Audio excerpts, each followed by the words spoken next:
Bonjour à tous et bienvenue pour cette nouvelle vidéo. Alors c'est une vidéo à chaud, juste après le tirage de la Ligue des Champions qui a été formidable. Bon, c'est qu'un tirage au sort, mais c'était quand même formidable. On a des très gros groupes, on a des groupes plus faibles, mais quand même des très gros groupes. On va donc, ce que je vais faire, vu que c'est à chaud et tout, et que j'ai pas préparé une analyse très construite, on va prendre groupe par groupe, et puis on va analyser chaque groupe. On commence par le groupe A, qui est celui de notre champion français, le PSG, qui sont donc tombés avec le Real Madrid, de Zinedine Zidane, le Bruges déjà, du chapeau 3, et pour le chapeau 4, le Galatasaray, le club turc, qui est quand même assez compliqué à jouer, surtout quand on est en Turquie. Le groupe du PSG, je pense, est plutôt bien pour eux, parce que même si ils vont peut-être avoir du mal à finir premier devant le Real, c'est sûr qu'ils n'auront pas de risque de finir troisième, ou presque pas. Ce serait quand même bête qu'ils finissent derrière Bruges ou Galatasaray. Donc en tout cas, ce qui est quasi sûr, je pense, à 90%, c'est qu'ils se qualifient pour les huitièmes de finale de la Ligue des Champions.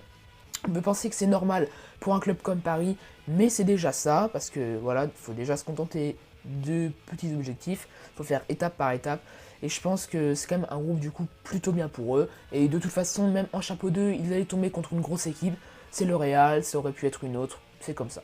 Dans le groupe B, on a d'abord en chapeau 1 le Bayern Munich, après Tottenham, finaliste de l'année précédente, l'Olympiakos, et pour finir, Belgrade. Je trouve que ce groupe, un peu comme celui du PSG, ceux du chapeau 3 et 4 sont plutôt faibles comparés aux deux premiers. C'est pour ça qu'on va quand même avoir deux très belles confrontations en Allemagne et à Londres, entre Munich et Tottenham, et ça je pense que ça va être vraiment bien pour le foot, quoi, pour la beauté du jeu. Et après, je pense quand même, je sais pas du tout en fait, le Bayern, Tottenham, c'est le début de la saison, ça a été un peu compliqué pour les deux, ils n'ont pas gagné tous leurs matchs en fait, le Bayern et Tottenham, donc je ne sais pas trop qui va finir, enfin personne ne sait, mais je vais pas trop faire de pronostic pour l'instant, on va déjà voir les premiers matchs, et puis on verra après. Après pour la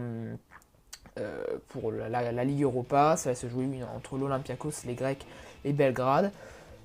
Je ne sais pas non plus, c'est des équipes déjà que je connais pas très bien, mais c'est bien parce que les deux peuvent finir troisième, quoi, et c'est ça qui est bien aussi. Le groupe C est composé de Manchester City, du Shakhtar Donetsk, j'arrive jamais, en Ukraine, du Dinamo Zagreb en Croatie et de l'Atalanta Bergame en Italie.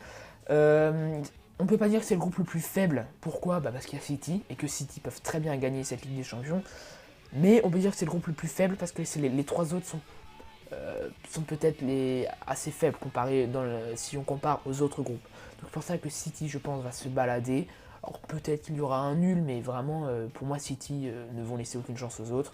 Après, évidemment, c'est le Shakhtar Donetsk que je pense qu'il va être favori pour la deuxième place, pour la qualification en huitième de finale.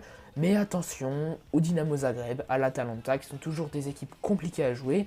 Et l'Atalanta qui a toujours un très beau jeu et tout. Donc on verra bien, mais ça va être quand même un groupe intéressant, pas pour le vainqueur, pas pour le premier, mais pour le deuxième, troisième et quatrième, qui vont proposer de belles choses. On passe au groupe D, qui est composé d'équipes formidables. Je suis désolé, mais c'est des équipes formidables. D'abord, la Juventus, et ensuite l'Atlético, parce que nous le faisons dans l'ordre des chapeaux. Ensuite, le Lokomotiv Moscou, donc à Moscou, et le Bayer Leverkusen. Le Bayer Leverkusen, donc en Allemagne aussi. Je pense que la Juve et l'Atlético ne vont laisser aucune chance à Moscou et au Bayer. Donc voilà, ça va être vraiment... là, je pense qu'on peut un peu les oublier, du coup, mettre de côté les deux équipes les plus faibles. Par contre, sauf pour la Ligue Europa quand même. Mais pour les premiers et deuxièmes, déjà, il y a la revanche des huitièmes de finale de l'an dernier. Tout le monde se rappelle de la remontada de la Juventus, de Ronaldo notamment, parce qu'il faut quand même le remercier pour ça. Et c'est là qu'on va déjà avoir deux très gros matchs de haut niveau, parce que ces deux équipes peuvent gagner la Ligue des Champions. Mais je mettrai quand même une pièce sur l'Atlético, parce que là, l'Atlético, avec le recrutement qu'ils ont fait, avec l'énergie qu'ils mettent dedans, à l'image de Simeone, je pense que l'Atlético, bon, je sais pas à combien est la cote, mais peut-être que je parierai sur eux.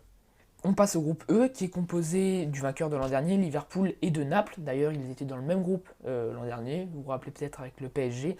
Et ensuite, on a Salzbourg en Autriche et Genk, une équipe belge.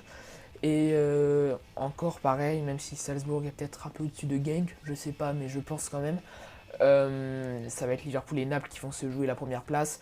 Évidemment, on met toujours une pièce sur Liverpool, mais attention à Naples qui ont une très grosse équipe, que tout le monde connaît justement parce qu'il avait joué contre le PSG l'an dernier. Et ça risque aussi de faire de très belles confrontations entre ces deux dès le premier tour. Et ça va être très beau à voir dès le début.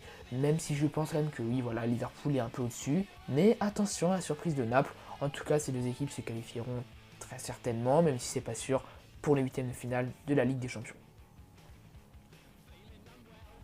Maintenant, on passe au groupe F, qui pour moi est le groupe de la mort, qu'on peut dire, de ce premier tour de la Ligue des Champions. On compte Barcelone, Dortmund, l'Inter de Milan et le Slavia Prague. Et là, ça risque d'être explosif au possible. Parce que les trois premiers, le Slavia Prague, c'est le plus compliqué. Le Barcelone, Dortmund et l'Inter peuvent finir premier de ce groupe. Je pense que c'est possible. Même l'Inter de Conte, qui a fait un très bon recrutement et tout, je pense vraiment que c'est possible. Même si évidemment on va plus penser à Barcelone, mais Dortmund c'est pareil, et a toujours ces joueurs qui sont solides, qui sont habitués maintenant à l'échéance Ligue des Champions, un très bon entraîneur, Lucien Favre. Donc voilà, ça risque vraiment d'être intéressant, et pour moi ce groupe va être vraiment explosif. Passe au groupe G, qui est peut-être pour lui le plus équilibré de cette Ligue des Champions. On compte chapeau 1 le Zénith, Benfica, les Français, les Lyonnais, et ensuite Leipzig.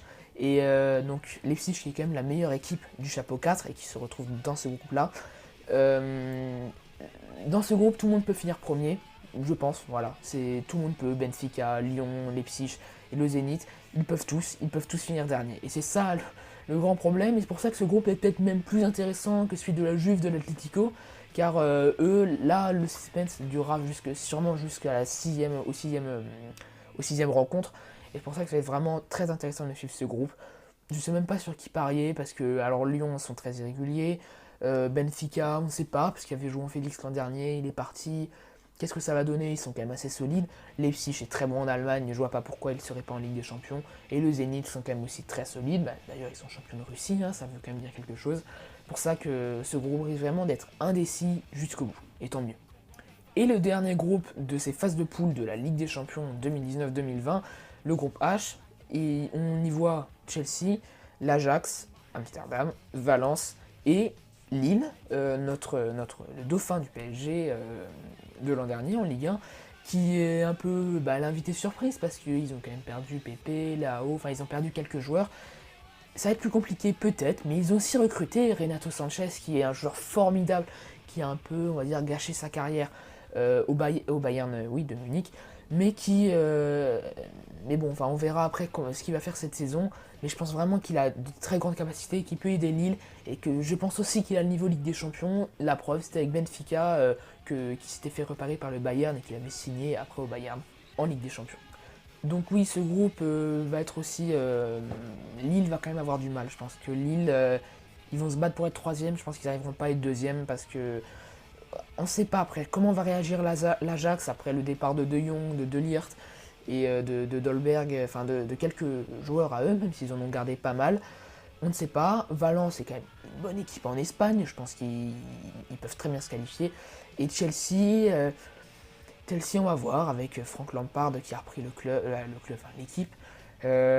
Pour ça aussi un groupe assez indécis, mais je pense quand même que c'est des grosses équipes devant Lille et que Lille va avoir du mal quand même à s'imposer et même à atteindre la troisième place qualificative, je le rappelle, pour la Ligue Europa. Donc voilà, c'est la fin de cette vidéo. J'espère que ça vous a plu. J'espère que déjà vous avez appris les groupes, ça c'est sûr, et que comme moi, ça vous inspire vraiment de très beaux matchs pour la suite, jusqu'à Noël à peu près.